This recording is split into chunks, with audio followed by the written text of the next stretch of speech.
Hello, and welcome to the Slumber Vault. I am so very glad that you are here tonight. You have found your way to a safe place, a quiet sanctuary built just for you. Let's begin by settling in. Find your most comfortable position, feeling the wonderful softness of the mattress beneath you. Notice the pillow. Is it cool? Is it soft as it cradles your head? Feel the weight of the blanket resting gently upon you, a feeling of safety, of warmth, of comfort. Whatever happened today, whatever thoughts are swirling in your mind, you can set them down now. They can wait until tomorrow. Right now, there is nothing for you to do and nowhere for you to be except right here. Let's take a slow, gentle breath in, filling your chest with quiet and calm, and a long, soft breath out, just letting the day melt away. One more time, a slow breath in, and as you breathe out, feel your shoulders soften, feel your body grow heavy. Tonight, we have a story for you, a gentle mystery. It is not a mystery of suspense or of fear, but one of wonder and of peace. We are going to find the secret of the forgotten garden. You don't need to try to stay awake. You don't even need to listen closely. Your mind can drift and float whenever it's ready. So just rest and let my voice be your guide.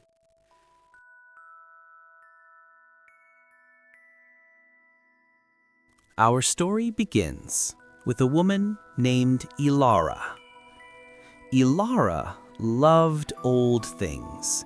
She was a restorer of old books, a person who loved the smell of old paper and the feel of worn leather covers. She had recently moved to a small stone cottage tucked away at the very edge of an ancient, sleepy forest. The cottage itself was her sanctuary. It was a quiet place, a cozy place.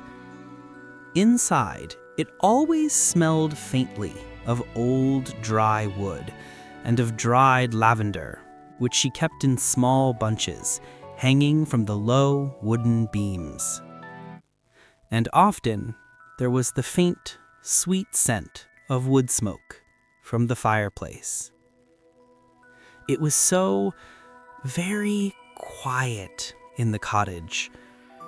The only sounds were the soft tick-tock of a single wooden clock on the mantel and the gentle, warm crackle of a low, peaceful fire. Elara loved her quiet, simple routine.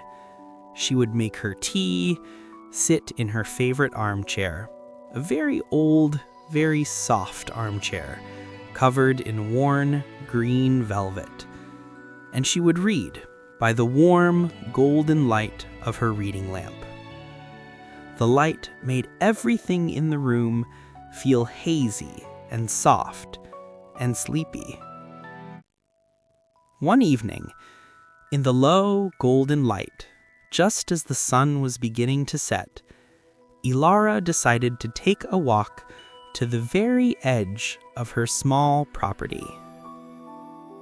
She walked past her small patch of herbs, past the old sleeping apple tree, and there, just as the forest began, she found a wall.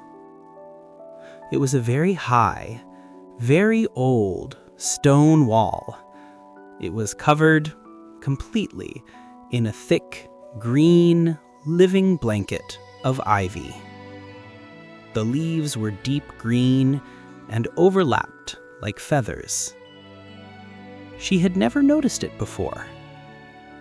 She reached out a hand and touched the leaves. They felt cool and smooth, almost like waxy velvet. She brushed them aside just a little and saw the stones behind them. They were ancient, gray stones worn smooth by time, and they smelled of damp earth and of fallen leaves and of centuries. She walked along the wall, her fingers trailing, brushing the cool, soft leaves. And then, tucked behind a particularly thick curtain of ivy, she saw it. A door. It was a small door made of dark, heavy wood with a single, rusty iron keyhole. It was most certainly locked. Elara felt a small, quiet hum of curiosity. Not of excitement, just a gentle, sleepy wonder. Where did it lead? And why was it hidden? She did not try to force the door. That was not her way. Instead, the thought of the door just rested gently in the back of her mind, like a pleasant dream. And a few days later, on a rainy afternoon, Elara was exploring the dusty, quiet attic of her cottage. In a dark corner, beneath an old canvas sheet, she found a small carved wooden box. It was not locked. She lifted the lid, and inside, resting on a bed of faded blue velvet, was a key. It was not a small key. It was a large, heavy iron key. It was ornate and old and cool to the touch. She knew instantly where it belonged. She waited until twilight, that magical time when the world is hushed and the air turns cool and blue. She walked back to the ivy-covered wall. She pulled the thick leaves aside and stood before the small wooden door. With a steady hand, she slid the heavy iron key into the rusty lock. It fit perfectly. She turned the key. It didn't click. It turned with a slow, heavy, satisfying clunk. The sound of old, heavy metal moving into place. She took a breath and pushed the door. The old wooden door swung open with a long, low creak.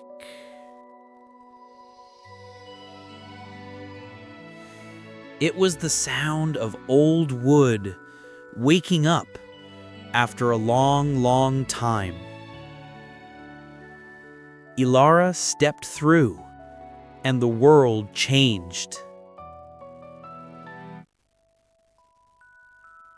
The first thing she noticed was the smell. It was the most beautiful scent she had ever known. It smelled like night-blooming jasmine and cool rain and damp earth and starlight. The second thing she noticed was the light. It was not dark, even though the sun had set. The garden was bathed in a faint silvery light. She looked down and saw why. The flowers lining the path were small, delicate flowers with pale, silvery blue petals, and they seemed to be glowing from within. The third thing she noticed was the sound. There was no sound. It was so deeply quiet. A profound, peaceful hush. She took a step, and her foot made no noise.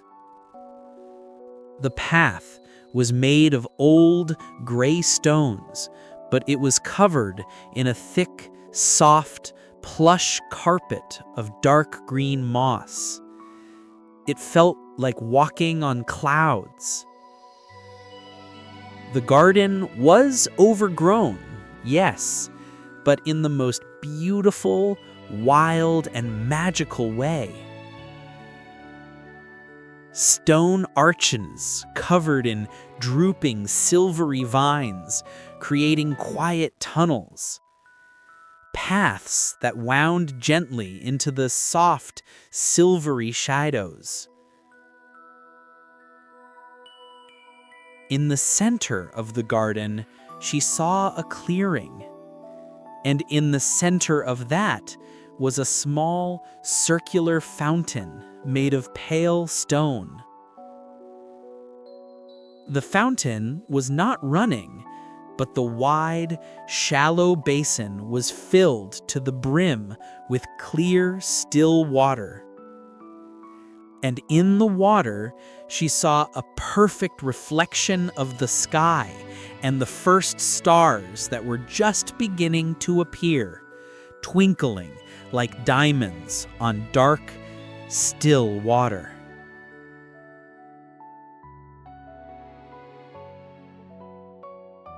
Elara felt as if she had stepped into a dream. She walked on the soft, mossy path towards the silent fountain.